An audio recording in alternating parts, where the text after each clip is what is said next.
اللہ ارشاد فرما رہا فَإِنَّهُ لِي وَأَنَا أَجْزِي بِهِ، اس لیے کہ بندہ روزہ میرے لیے رکھ رہا ہے اور اس کا بدلہ میں خود دوں گا۔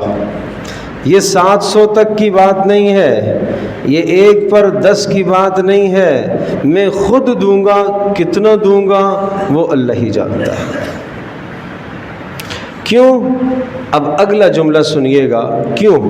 اس لیے فرمایا کہ روزے دار یدعو طعامہ، کھانے کو چھوڑتا ہے، تو صبح سے لے کر شام تک سارے کے سارے روزے دار کھانا پینا چھوڑ دیتے ہیں۔ یہ تو سبھی چھوڑتے ہیں نا۔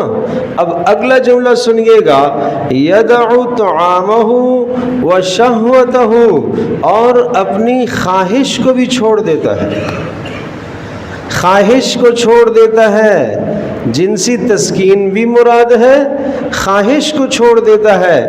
دل چاہ رہا ہے جھوٹ بولوں مگر چھوڑ دیتا ہے جھوٹ بولنا، دل چاہ رہا ہے بد نظری کروں مگر اس چاہت کو چھوڑ دیتا ہے، دل چاہ رہا ہے کسی کو گالی دوں مگر اللہ کی رضا کے لیے اس خواہش کو چھوڑ دیتا ہے۔ ہر گناہ والی چاہت اور خواہش کو چھوڑ دیتا ہے۔ گناہ کی خواہش اندر جو اٹھتی ہے اس خواہش کو چھوڑتا ہے، تو تب اس روزے کا یہ ثواب ہے کہ یہ میرے لیے ہے اور میں خود ہی اس کا بدلہ دوں گا۔ یہ میرے لیے ہے اور میں خود ہی اس کا بدلہ دوں گا۔ تو میں یہ عرض کر رہا ہوں کہ روزہ تو ہوگا، سبھی رکھتے ہیں، مگر روزے کے کچھ تقاضے ہیں۔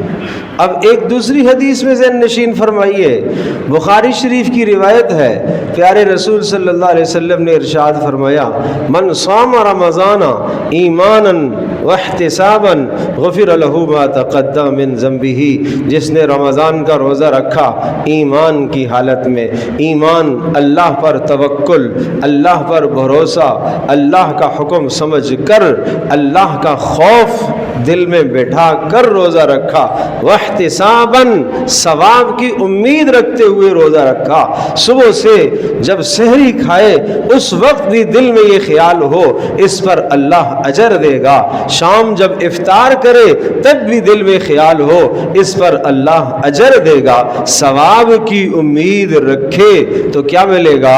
غفر له ما تقدم من ذنبه، اس روزے کی برکت سے گزشتہ سارے گناہ معاف ہو جائیں گے، گزشتہ سارے گناہ معاف ہو جائیں گے۔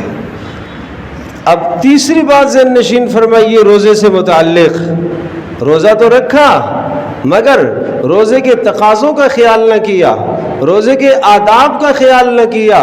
فرمایا من لم یدع قول الزور والعمل به فليس لله حاجة ان يدع طعامه وشرابه، جس آدمی نے جھوٹ نہیں چھوڑا، جس آدمی نے لغو اور بیہودہ کام نہیں چھوڑا، اللہ پاک کو اس آدمی کے روزے کی کوئی پرواہ نہیں ہے۔